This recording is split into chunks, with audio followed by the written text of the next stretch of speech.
Ticket না পেয়ে ক্ষোভ, অবশেষে দিদির ফোনে মন বলল খগেশ্বরের তৃণমূলেই থাকার ঘোষণা।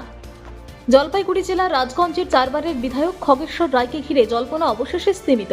দলের টিকিট না পেয়ে ক্ষোভ উগরে দেওয়ার পর রাজনৈতিক মহলে যখন তার পরবর্তী পদক্ষেপ নিয়ে জোর আলোচনা শুরু হয়েছিল, ঠিক সেই সময়ই পরিস্থিতিতে নাটকীয় মোড়। বৃহস্পতিবার দুপুরে জলপাইগুড়িতে জেলা তৃণমূল সভানেত্রী মহুয়া গোপকে পাশে নিয়ে সাংবাদিক সম্মেলনে খগেশ্বর রায় স্পষ্ট জানিয়ে দেন তিনি তৃণমূল কংগ্রেসেই থাকছেন।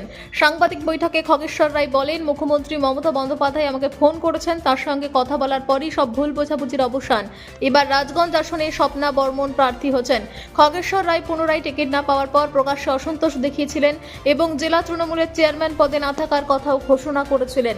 এতে রাজনৈতিক মহলে জল্পনা ছড়ায় তিনি দলবদল করতে পারেন কিনা। তবে দিদির ফোন ঘিরেই এই জল্পনার জল পড়ল। দলীয় সূত্রের খবর, নির্বাচনের আগে সংগঠনের ভেতরে ক্ষোভ প্রশমনে শীর্ষ নেতৃত্ব সক্রিয় হচ্ছে। অভিজ্ঞ নেতা হিসেবে খগেশ্বর রায়কে দলে ধরে রাখা তৃণমূলের কাছে গুরুত্বপূর্ণ বলেই মনে করা হচ্ছে।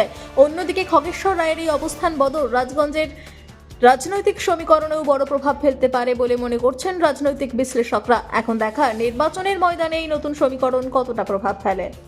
উনি যখন ফোন করেন আমার চেতনাবোধ ফুরে গেল, যে আবেগতাড়িতভাবে যেটা আমি বলেছি সেটা আবেগতাড়িতভাবে আমি বলেছি আমি আপনার দলেই করব, অন্য দলে যাব না, আপনি যা দায়িত্ব দেবেন সেই দায়িত্ব আমি পালন করব। আবার তখন উনি বলেছিলেন, দাদা বলে, আগে দাদা বলতো 2001 সালে, দাদা তুমি চিন্তা করুন, দল তোমার পাশে আছে, তুমি যাতে দলটা করতে পারো, প্রশাসনিক কাজে করতে পারো, সর্বতভাবে ইলেকশনের পরে তোমাকে সেরকম একটা দায়িত্ব দেওয়া হবে বলছেন।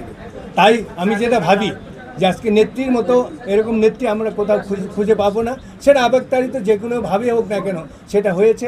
তাই আমি তৃণমূল কংগ্রেস দলেই করব এবং নিশ্চয়ই সভাপতি।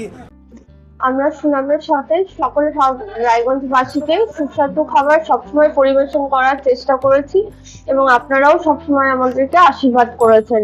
এইভাবে আমরা আরেকটা আউটলেট খুলতে চলেছি মোহনবাটির আশেপাশে, সেখানে আপনারা অবশ্যই আসবেন। এখনো আমরা নাম বা ডেট ঠিক করিনি, নাম মোটামুটি ঠিক করেছি, সোল রেস্টুরেন্ট।